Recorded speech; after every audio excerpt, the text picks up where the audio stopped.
years to time perfectly when D&D comes here and 10,000 people move and make this place boom. I can't do anything more than that, but we need political will, we need to start the conversation, and we need you folks out there contacting the representatives of City Hall and saying, I want a train into the city within 20-25 minutes. I want to use $300 million in existing infrastructure that sits on Moody Drive with 5 above-grade bridges at $40 million a bridge and $100 million worth of rail that uses 1 freight train a week with 4 cars from 19 Ontario Armprior.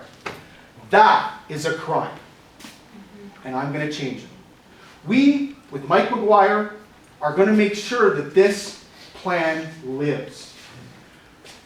The use of existing infrastructure and these sexy trains with overhead wires are great because you can't take heavy diesel into the core.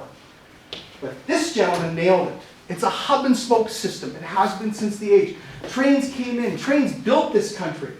And what did we do? We tore up a line from Renfrew to Armprior for the value of the metal. That is a crime. So, we've got bike trails going to Stittsville. If you look at that map, folks, and I want you to come out to the next presentation, there's some great opportunities because on that map, the line they took out to Stittsville is a beautiful bike path. People will be able to bike in from Stittsville and take a train if they want. We will have complete streets because we'll have a rail link that doesn't rely on 2 buses that fill up my email with alerts when they're late. This is a dedicated line that goes from Carp to Canada to March Road, maybe to the campground, because the city's going to get out of the campground business, and that's a great opportunity. But what do we need? We need political will to take that belt off of the green belt. We need to take the belt off of the green belt. And you know what that takes? That takes you. Thanks, guys.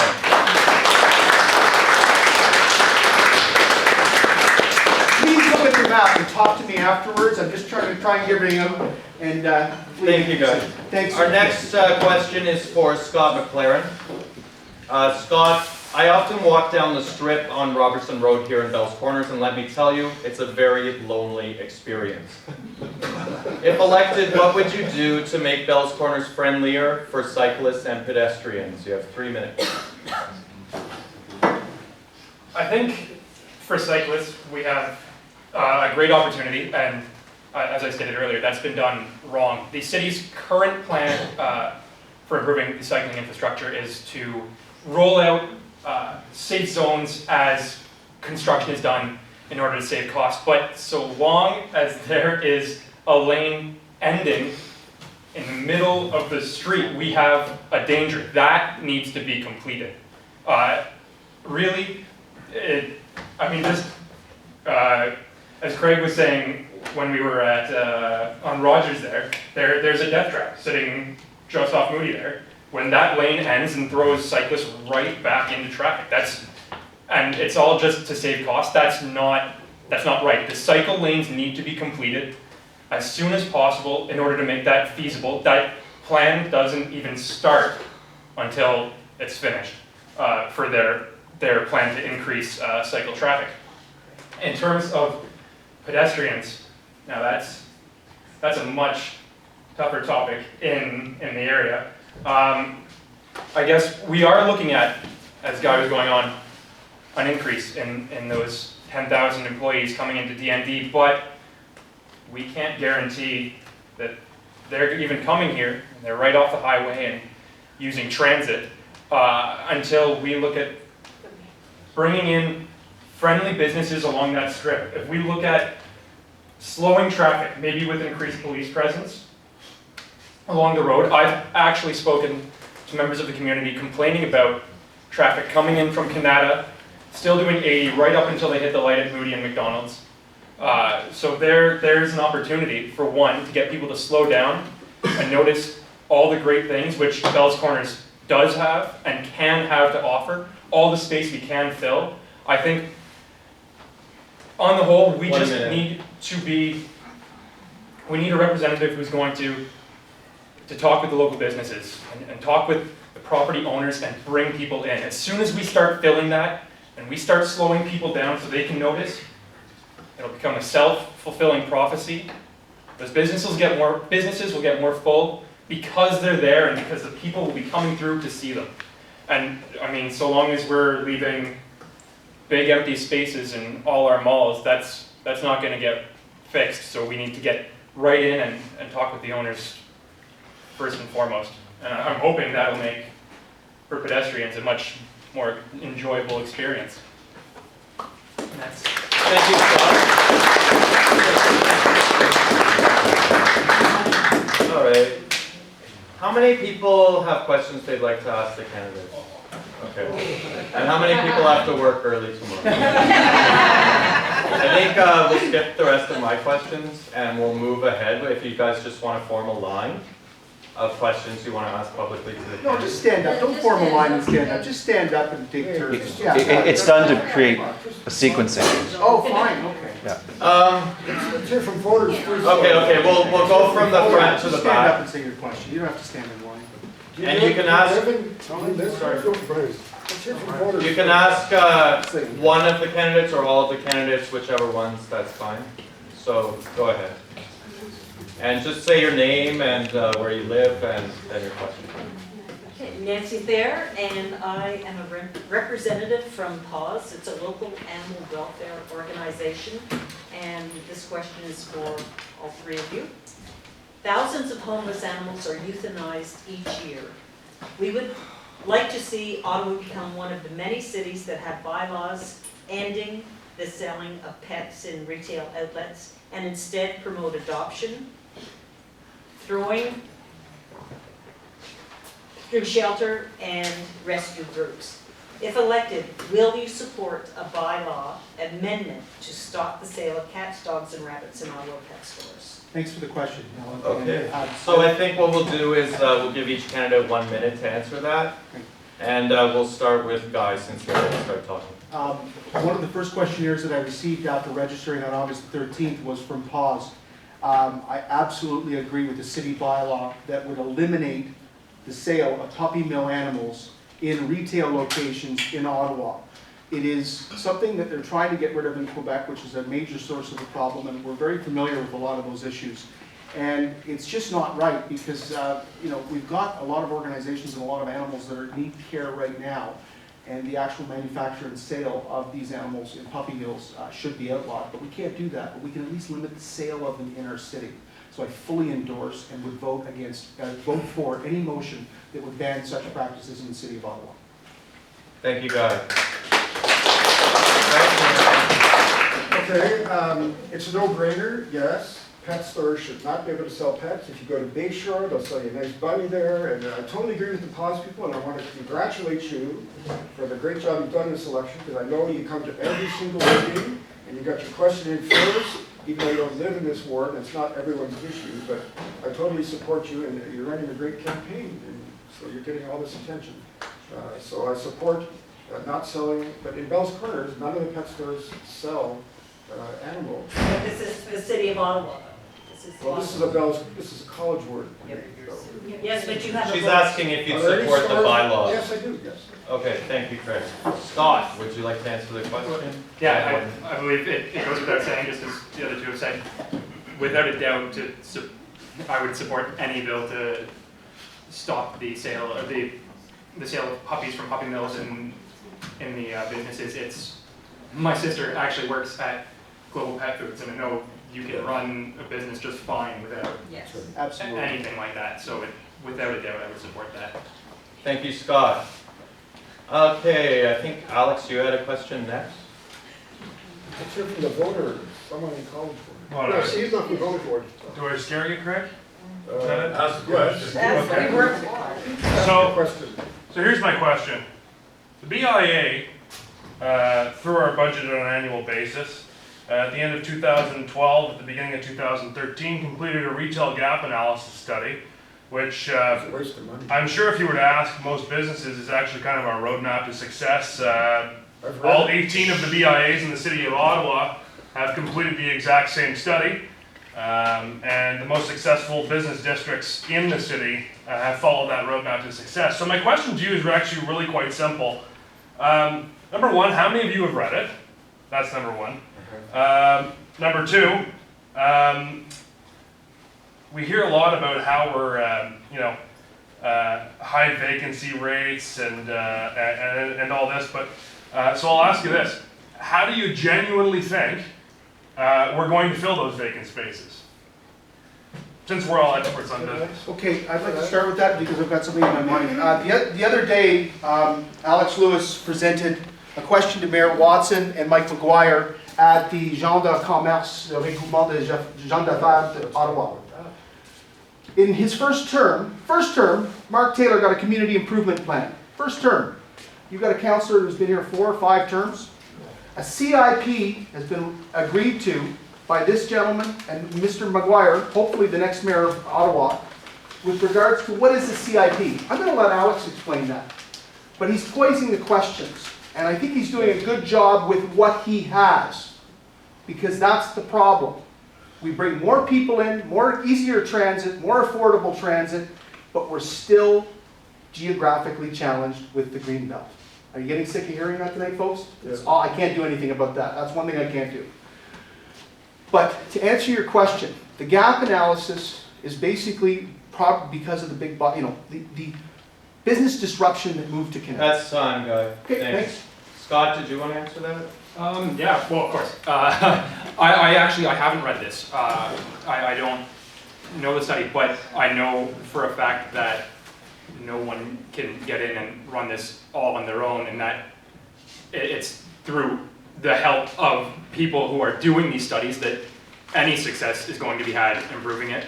As I said, I believe what would need to happen is just direct personal relations with people who are going to get things moving in here, get new businesses in, hopefully bring in the transit, which is going to bring more people into Bellscorners. I know for a fact, young people I went to school with are going out of their way not to live out in this area because everything they need is downtown, and they would rather commute here for work and go back home, back downtown, than live out here with all the services nearby. Forgive me, my question was, how do you plan on filling the storefronts? Like I said, transit and direct relation, and I'm That's time. Craig, you have 1 minute. Thank goodness. Okay, I'll answer that. How are we going to make things better, more businesses on the strip? I think we have to lower the cost of doing business because it's horrible, the taxes they pay. Some of the big mall owners, they charge ridiculous rents. I think some of the mall owners are on the board of the BIA, right? No. The rents, yes, Zolder's? No. She's not on the board? She doesn't own them all, so continue. Well, that's what we don't know who owns the mall. The reason those places are not filled is the rents are artificially high because if the landlord of the mall, the owner, gives a break on rent, the value of the whole mall becomes less because the value of your mall is based on the rents. And if someone gets a break in rent, then everyone else will want it. So if we want to get more business on the strip, a good start would be to consult the business and ask them what they want. You could lower the cost. There's the Charlie Lewis tax. Every business in Bellscorners has to pay a BIA tax so Alex can have his salary, his office, his huge budget. That's time.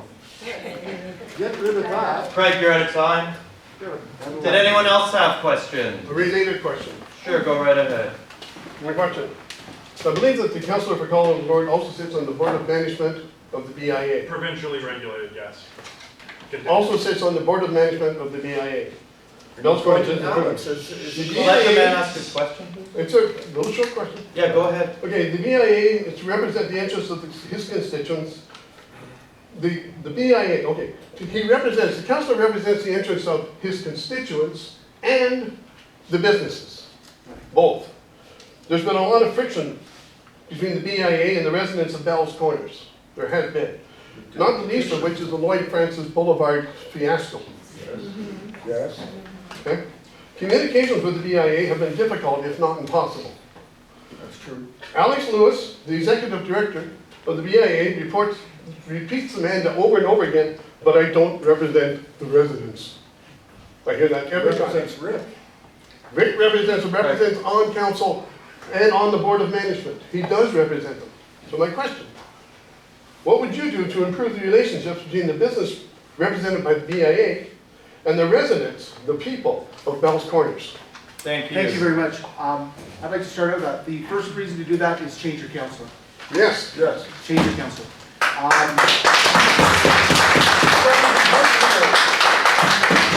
It is unfortunate that he is not here tonight. Again, let me finish, Craig.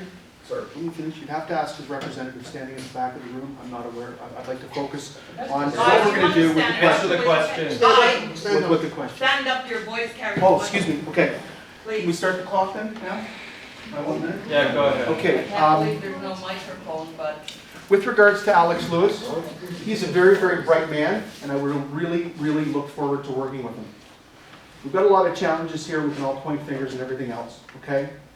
He is a very, very good man that I'm going to look forward to working with. So there will be no change on the BIA if you vote for me. So I probably lost some votes here tonight, but I want to basically stalwartly endorse this man for the job that he's doing, because he can only do with what he has to work with. And he knows what's coming in 4 or 5 years. You know what's coming in 4 or 5 years. It's DND. And that's going to make your property values go up. That's going to make your transit happen. But you know what the missing component is, folks? You. You have to scream for it. Because political will is political will with Bob and the choo-choos and everything else and the green bins and all the guys get together for golf. Bottom line is, you're the citizens and you're not speaking up. That's why you're not getting anything. That's time. That's why. Thank you. Listen. We do speak, we have the power of the ballot box. But you don't have me. Thank you, that's time. As if we want you. Scott, would you I like hope to? so, because what you got ain't a... Scott, would you like to answer that? Kristen, before, because I was asked to answer the question, before his time was started, I work in Councillor Richard, I work for his campaign, and he actually had a conflict, and that's why he's not here tonight. He offered. The to only go to debate in the ward? He offered to go to the debate if we were able to change the date and time. And we chose not to. Yeah, and What we is the chose. conflict? When would he be able to debate? When would he be able to have another debate? Scott, you have the floor. No, What date is available for Rick to debate? Can I have quiet, please? Can I have quiet? 2 years in a row, he can make himself available. 11 Can I have p.m. quiet, please? So yes, Rick Chiarelli did have a conflict this evening. That's the end of that discussion. Scott, would you like to answer the question? I guess you were asking how we would improve relations. With the BIA and the community. The best way I can suggest to do that is bring in someone who's willing to speak openly with the people and with the BIA to bring that voice forward. If someone isn't approachable, they can't bring your thoughts towards the BIA, and if they're not open with the BIA, if they're not forward with the BIA, we're not going to get any responses back. It's that simple. So I like to think you can approach me and I can bring these ideas to the table. That's what democracy is about. We need the voices, and I'm more than willing to hear you on any of these issues. And that's what I've got to say. Thank you, Scott.